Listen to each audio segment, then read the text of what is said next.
Hey, what's up, y'all? It's your boy, Yah's Chosen One. We're continuing the great book of Numbers. We're in chapter 35, and we're going to start. And Yah spake unto Moshe in the plains of Moab by Jordan, near Jericho, saying, and I think in the you just Google map it, you can see you can see the path that the Israelites took. You can also see the land that it took. So you can actually, when you look at the map, you can actually see where where the Most High is speaking to Moses in the plains of Moab. Command the children of Yasharal that they give unto the Levites of the inheritance of their possession cities to dwell in, and ye shall give unto the Levites suburbs for the cities round about them. And the cities shall have to dwell in, and in the suburbs of them shall be for their cattle and for their goods and for all their beasts. And the suburbs of the cities which ye shall give unto the Levites shall reach from the wall of the city and outward 1,000 cubits round about. And ye shall measure from without the city on the east side 2,000 cubits, on the south side 2,000 cubits, on the west side 2,000 cubits, and on the north side 2,000 cubits. So you're just making a perfect square. When you diagram, you know, you see from a helicopter point of view, you see how sometimes the city is, carved out, diagrammed out. You can kind of see the sections of cities. This should be the suburbs of the cities. And among the cities which ye shall give unto the Levites, there should be 6 cities for refuge, which ye shall appoint for the manslayer, that he may flee thither. And to them ye shall add 42 cities. Alright, so there's 40 manslaughter for people who slay people. So all the cities which ye shall give to the Levites shall be 48 cities. They shall ye give with their suburbs. And the cities which ye shall give shall be of the possession of the children of Yasharal. From them that have many ye shall give many, but from them that have few ye shall give few. Everyone shall give of his cities unto the Levites, according to his inheritance which he inherited. And Ahijah spake to Moshe, saying, Speak unto the children of Yasharal, and say unto them, When ye be come over to Jordan, into the land of Canaan, then ye shall appoint you cities, to be cities of refuge for you, that the slayer may flee thither, which killeth any person unawares. So the Most High's perception of us, as being his people and also as being humans, has dramatically gone down.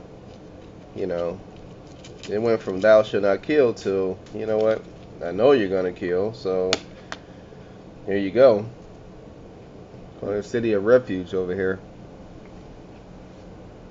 And of these cities which you shall give, 6 cities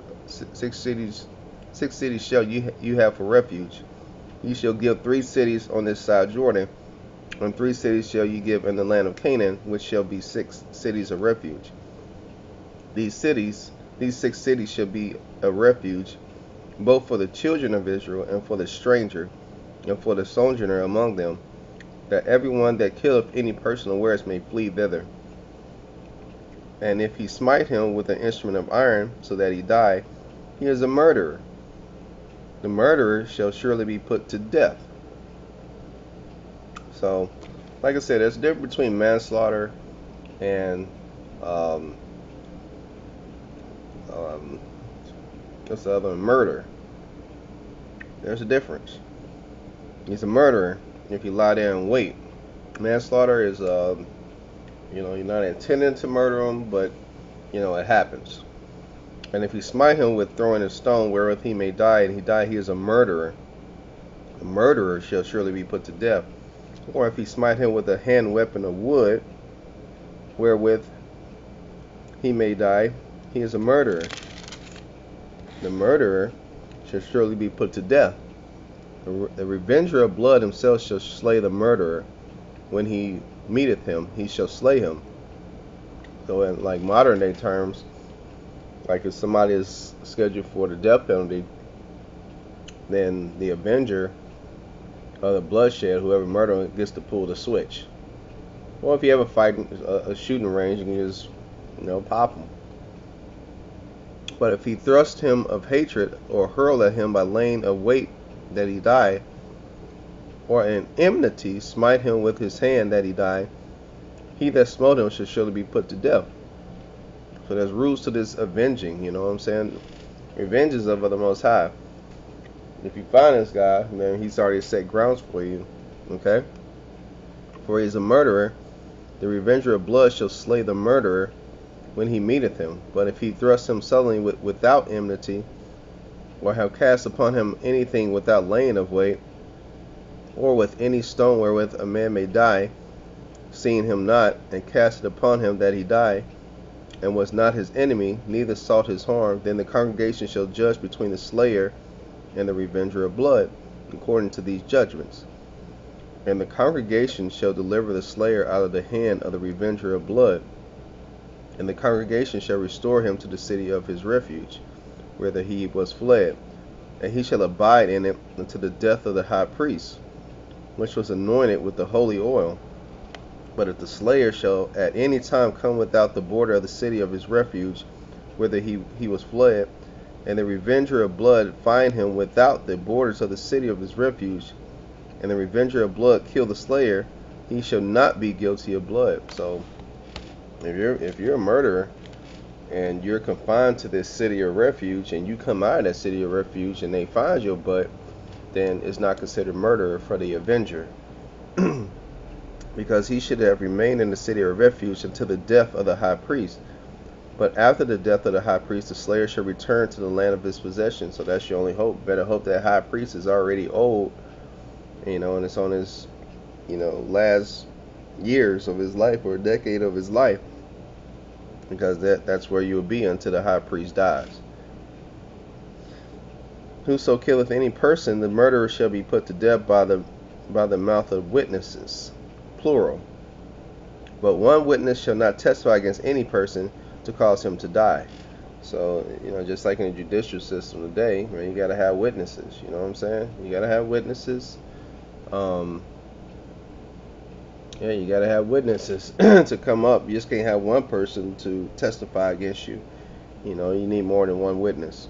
Moreover, ye shall take no satisfaction for the life of a murderer, which is guilty of death, but he shall be surely put to death. Don't take satisfaction in it, even though it is avenging. It is another person that is dead in this earth, but he got to go. He got to die. And ye shall take no satisfaction for him that is fled to the city of his refuge, that he should come again to dwell in the land until the death of the priest.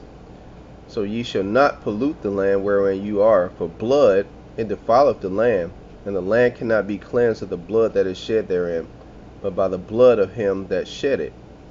Defile not therefore the land which ye shall inhabit, wherein I dwell, for I, Yah, dwell among the children of Yasha'al. That's beautiful.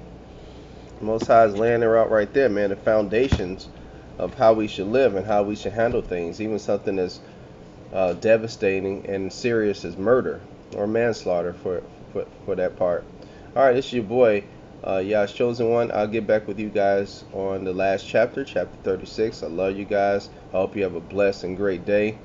And, get out there and be positive today. Shalom.